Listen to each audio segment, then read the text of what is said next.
Saya Bu. Silakan. Sebelum mengawali kegiatan pada hari ini, alangkah baiknya kita berdoa terlebih dahulu. Berdoa dimulai. Berdoa selesai. Baik, terima kasih.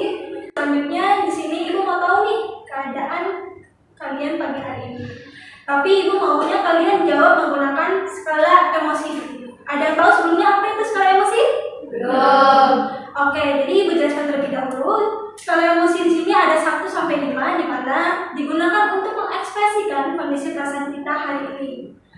Di sini pada skala 1 sampai 2 menggambarkan kondisi perasaan kurang baik. Skala 3 menggambarkan kondisi perasaan cukup baik, dan skala 4 sampai 5 menggambarkan kondisi perasaan baik. Bisa dipahami? Paham. Oke. Selanjutnya di sini kita tolong ya Mbak untuk diingatkan.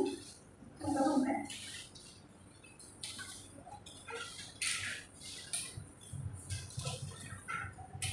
Baik, setelah kalian memegang skala emosi di sini, Ibu persilahkan kalian untuk mengangkat emoji tersebut sesuai dengan kondisi perasaan kalian hari ini. Sudah siap? Sudah. Ya. Oke, dalam hitungan ketiga kalian angkat ya. 1, 2, 3. Oke, di sini ternyata ada yang baik dan ada yang kurang baik ya. Kalau boleh tahu dari Mbaknya kenapa ini kurang baik? Sedih kenapa? Oke. Kalau Mbaknya sendiri? Waduh, pagi-pagi udah bucin aja ini Mbaknya. Kalau Mbaknya sendiri? Kenapa? Banyak persiap. Oh ya ampun, musibah banyak tahu ya Mbak. Kalau Mbaknya bagaimana ini? Saya senang sekali karena tadi pagi saya diantar ayah saya. Masya Allah, luar biasa sekali. Oke, selanjutnya bisa diletakkan terlebih dahulu. Baik, setelah tadi kita melakukan skala emosi, di sini kita lakukan untuk menaikkan mood dengan menggunakan jargon. Apa kalian setuju? Setuju. Oke, baik. Di sini Ibu akan contohkan terlebih dahulu. Jadi nama jargonnya itu adalah tepuk semangat. Oke, di sini ada beberapa gerakan, yaitu tepuk semangat, hidup sehat, pikiran positif, mental prima. Setelah itu Ibu akan bilang Society 5.0. Kalian jawabnya bersama kita menuju kebahagiaan. Seperti itu ya. Bisa dipahami? Bisa. Oke, kita lakukan bareng-bareng sekarang. Tepuk semangat, hidup sehat, pikiran positif, mental prima. Society 5.0 bersama kita mencapai kebahagiaan. Oke, sekarang anyway kalian udah kenal Ibu belum? Belum. Masa sih belum?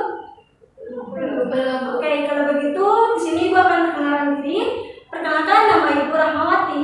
Ibu lahir di Tangerang. Saat ini Ibu tinggal bersama suami Ibu di Surakarta. Selanjutnya, hobi Ibu di sini memasak dan juga bernyanyi. Selanjutnya di sini Ibu minta kalian masing-masing dari kalian untuk memperkenalkan diri dengan menyebutkan nama, hobi, dan juga harapan kalian dengan kelompok ini. Bisa dipahami? Bisa. Oke, dimulai dari Mbaknya terlebih dahulu. Hai teman-teman, perkenalkan, nama saya Rizka Estika, biasa dipanggil Tika. Halo Rizka. Hai. Hobi saya berenang. Harapan saya semoga kita bisa menjadi teman yang lebih akrab lagi. Perkenalkan, saya Laras Kurniawati, biasa dipanggil Laras. Halo. Hobi saya menyanyi. Harapan saya semoga kita di sini bisa saling memberikan dukungan satu sama lain. Perkenalkan, nama saya Rizky Ayu Tafiani, biasa dipanggil Ayu. Halo Ayu. Hobi saya memasak dan harapan saya yaitu agar kita di sini bisa memahami satu sama lain. Perkenalkan, nama saya Ayu Setiani, biasa dipanggil Ani. Halo Ani. Hobi saya yaitu traveling. Harapan saya yaitu semoga mendapat ilmu yang bermanfaat, mengikuti Baik, setelah kita saling mengenal satu sama lain, di sini Ibu punya games nih. Jadi nama gamesnya itu games putaran ulang nama. Di sini bertujuan untuk melatih daya ingat kalian mengenai nama-nama teman kalian. Seperti itu. Oke, di sini Ibu akan mencontohkan terlebih dahulu. Kalian hanya perlu menyebutkan nama kalian dengan diikuti menyebut nama teman kalian, tapi tidak boleh menyebutkan nama teman kalian yang sudah disebutkan teman-teman tadi. Seperti itu. Ibu contohkan ya. Mulai dari Ibu dalam hitungan 3. 3, 2, 1. Konsentrasi, konsentrasi dimulai.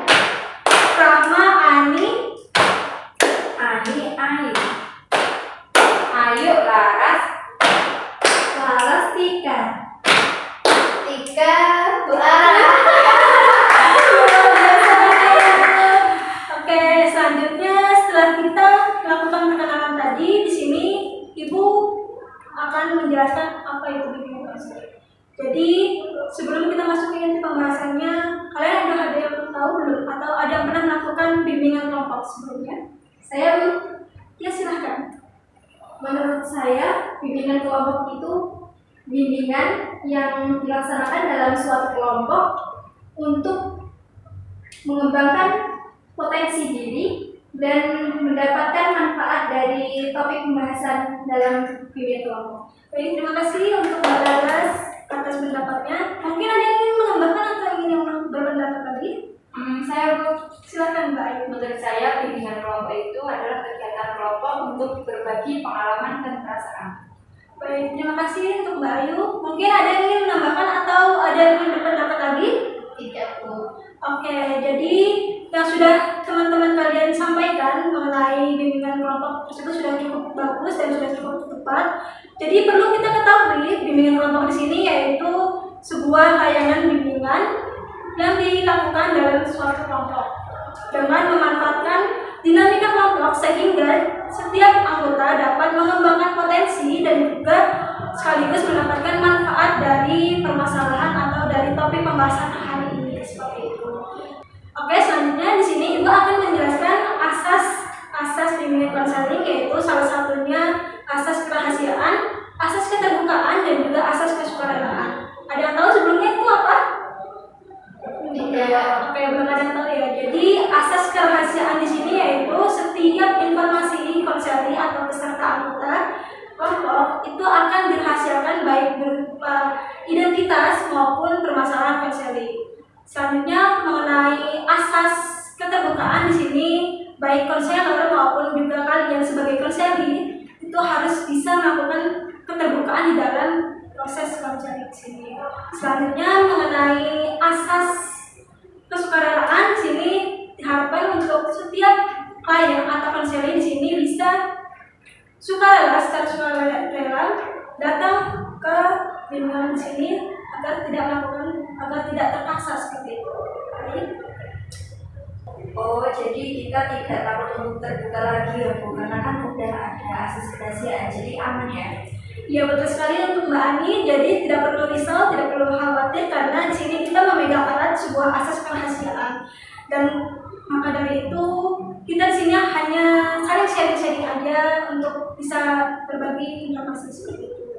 Selanjutnya di sini Ibu juga akan menjelaskan mengenai komitmen dan juga peraturan kelompok. Mengenai peraturan kelompok di sini diharapkan untuk peserta anggota kelompok untuk tidak makan, tidak minum, tidak saling menyerang atau mendominasi satu sama lain. Selanjutnya mengenai komitmen kelompok di sini yaitu kita akan lakukan pertemuan 2 kali dalam sepekan dalam jangka waktu 90 menit. Apakah kalian bersedia? Bersedia. Oke, kalau begitu Ibu harap kalian dapat mengikuti kegiatan bimbingan ini dengan baik ke depannya. Baik, pada pertemuan bimbingan kali ini kita akan membahas mengenai fear of missing out atau FOMO di era Society 5.0, di mana dalam topik ini bertujuan untuk mengembangkan kemampuan mental dan juga membekal sebagai bekal untuk kita menghadapi atau mencegah fear of missing out di era Society 5.0. Dan antara kalian ada yang ingin menanggapi terkait FOMO? Saya Bu. Silakan Mbak. FOMO itu seperti perasaan cemas dan tertinggal akan suatu fenomena seperti di tren TikTok itu Bu. Betul. Terima kasih untuk Mbak Tika. Jadi itu juga termasuk dari salah satu gejala FOMO. Selanjutnya ada yang ingin menambahkan? Saya Bu, Silakan. menurut saya FOMO itu perasaan tertinggal ketika teman sebaya sudah jauh lebih maju, sedangkan kita masih stuck. Oke. Yang lain ada yang ingin Saya Bu, menambahkan? menurut saya FOMO itu perasaan takut akan ketinggalan sesuatu. Oke. Kamu mau menambahkan? Silakan. Ya kalau saya sih sama itu perasaan seseorang akan merasa gelisah ketika ia lepas dari gadget. Baik, terima kasih untuk jawabannya dari teman-teman semua. Itu sudah cukup baik dan juga merupakan salah satu dari FOMO. Nah, perlu kita ketahui di sini FOMO merupakan ketakutan akan kehilangan informasi momen berharga tentang orang atau kelompok lain di mana individu yang bersangkutan tidak ada di dalam momen tersebut. Nah, hal ini juga ditandai dengan keinginan untuk tetap terus terhubung dengan orang lain melalui sosial media atau internet, seperti itu. Sampai sini paham? Paham. Maaf Bu, saya mau tanya. Ya, silahkan Mbak Ayu. Terkait dengan penjelasan FOMO tadi, adakah ciri-ciri atau karakteristik dari gejala FOMO itu sendiri? Baik, terima kasih untuk pertanyaannya. Pertanyaan yang cukup menarik ya. Jadi perlu kita ketahui juga di sini kita memiliki indikator gejala dari fear of missing out. Apa aja sih itu? Mari kita bahas di sini. Jadi di sini ada 4 yang saya rangkum mengenai indikator fear of missing out, yaitu yang pertama nomophobia. Nah, apa sih itu nomophobia? Jadi nomophobia di sini yaitu individu yang ketergantungan mengenai handphone. Jadi orang ini tuh tidak bisa terlepas dari gadgetnya, seperti itu. Selanjutnya di sini yaitu indikator yang kedua, cemas dan takut. Nah, di sini biasanya orang yang mengalami FOMO atau fear of missing out di sini, mereka akan merasakan cemas akan ketertinggalan sesuatu hal apapun itu. Jadi mereka kayak merasa cemas, takut. Selanjutnya di sini ada eksis. Nah, di sini terobsesi dengan status atau postingan orang lain. Jadi mereka suka kepo seperti itu. Lanjut di sini juga ada update, yaitu selalu eksis dan ingin update men-share kegiatannya. Kita masuk pada dampak fear of missing out, yaitu ada 3 rumusan di sini. Yang pertama, korelasi FOMO dengan fungsi sosial, yaitu dalam meningkat sehingga menyebabkan kesepian. Yang kedua yaitu FOMO berhubungan dengan insomnia dan gangguan mental yang sudah dijelaskan tadi. Dan yang ketiga yaitu korelasi FOMO dengan akademik. Jadi di sini karena kalian kecanduan menggunakan gadget, kalian terbengkalai dalam belajar, seperti itu. Lanjut. Sampai sini ada yang ingin dipertanyakan? Saya Bu. Silahkan Mbak. Tadi kan sudah dijelaskan mengenai indikator dan dampak. Lalu bagaimana cara kita mencegah FOMO itu Bu? Sedangkan teknologi saat ini sangat penting bagi kita dan merupakan kebutuhan bagi kita. Baik, terima kasih untuk pertanyaannya Mbak Laras.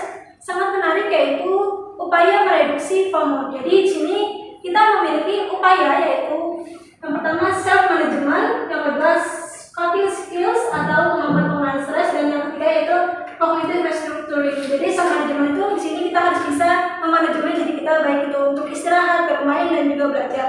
Lanjut di sini ada coping skills, di mana kemampuan pengelolaan stres yaitu kita bisa dengan menuliskan apa yang masih kita dengan menjournaling, seperti itu. Lanjut di sini cognitive restructuring yaitu kemampuan mengatur emosi, kita harus bisa mampu mengontrol emosi kita. Oke, sampai sini ada yang ingin dipertanyakan? Saya Bu. Silakan. Jadi kita perlu itu ya Bu, perlu kecerdasan emosional untuk melakukan self management dan journaling problems. Ya, betul sekali Mbak Ani. Jadi di sini kita perlu adanya kemampuan untuk mengontrol emosi dan juga bisa melakukan dengan self management, seperti itu yang sudah saya jelaskan. Oke, ada yang ingin ditanyakan lagi? Tidak Bu. Paham Bu. Oke, karena tidak ada pertanyaan di sini, sebelum Ibu tutup, Ibu ingin tahu nih bagaimana perasaan kalian setelah mengikuti bimbingan hari ini dengan menggunakan skala emosi tadi. Oke, sini kalian bisa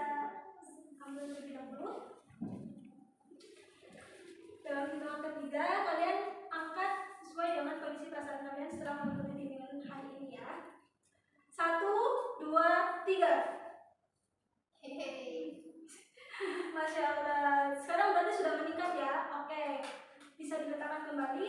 Selanjutnya sebelum Ibu tutup, kita lanjut ke jargon tadi agar kita bisa lebih semangat lagi menghadapi hari besok. Oke. Tepuk semangat. Hidup sehat, Pikiran positif. kita terima. Society 5.0. Bersama kita mencapai kebahagiaan. Baik, selanjutnya di sini kita masuk pada tahap akhir dari kegiatan bimbingan kelompok hari ini. Di sini Ibu mau mendengar masing-masing dari kalian kesimpulan dan juga pesan dan pesan bimbingan hari ini. Ada yang ingin menyampaikan terlebih dahulu? Saya Silakan Mbak. kesimpulan dari kegiatan bimbingan kelompok hari ini yaitu perlunya peningkatan kecerdasan emosional untuk pengelolaan dan penggunaan teknologi di era society 5.0. Yang lain ada yang ingin menambahkan? Saya Silakan Mbak. Kesan saya senang mengikuti kegiatan bimbingan kelompok ini karena bisa menambah informasi, dan juga kesan saya semoga kita generasi Gen Z bisa memanfaatkan teknologi 5.0 secara positif. Baik. Yang lain? Saya kesan dan pesan dari Ibu, kesannya merasa lega setelah mengikuti bimbingan kelompok ini, dan pesannya adalah terbuka dan jujur dengan diri sendiri. Selanjutnya, Saya Bu, pesan saya yaitu dengan kelompok ini sangat bermanfaat bagi saya dan menambah ilmu baru untuk saya. Pesan saya yaitu semoga kita nanti bisa bertemu lagi dengan saya di sesi bimbingan kelompok selanjutnya. oke. Ada yang ingin menambahkan lagi? Tidak, Bu. Oke, cukup ya. Jadi di sini mungkin kesimpulan dari Ibu terkait pertemuan bimbingan hari ini yaitu kita perlu sadar dan juga perlu adanya pembekalan ini untuk bisa menghadapi dan mencegah apa-apa yang jauh. Baik, untuk pertemuan selanjutnya kira-kira kita mau bahas topik apa nih? Bertanya. Mungkin pertanyaan dulu, Bu. Boleh langsung saya untuk bahaskan. Jadi di sini kita masuk ke evaluasi. Di sini itu punya beberapa instrumen untuk evaluasi. Ya, di sini ada evaluasi hasil dan juga evaluasi proses. Bisa kita kondisi ya.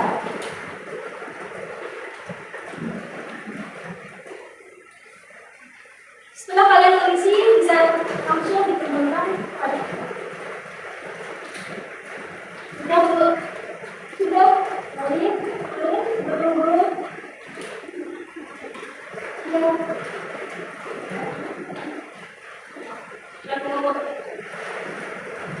Baik, terima kasih telah mengisi infokan ini. Hari ini akan menjadi bahan evaluasi untuk Ibu dan juga pertemuan selanjutnya. Sebelum Ibu akhiri dan berpulang di sini, Ibu memiliki application buat atau motivasi papan motivasi. Ini kalian bisa ambil satu-satu ya. Bisa diambil. Terserah, Bu. Terserah ambil apa. Untuk buatnya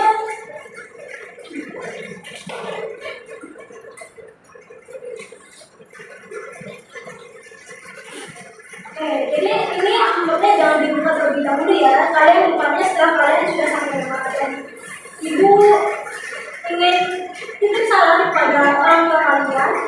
Sampaikan pesan Ibu. Terima kasih kepada orang tua kalian telah melahirkan anak-anak hebat seperti kalian.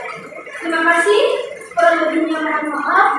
Apabila ada kesalahan kata dari Ibu, baik sengaja maupun tidak, mohon dimaafkan. Wabillahi taufiq wal hidayah. Wassalamualaikum warahmatullahi wabarakatuh.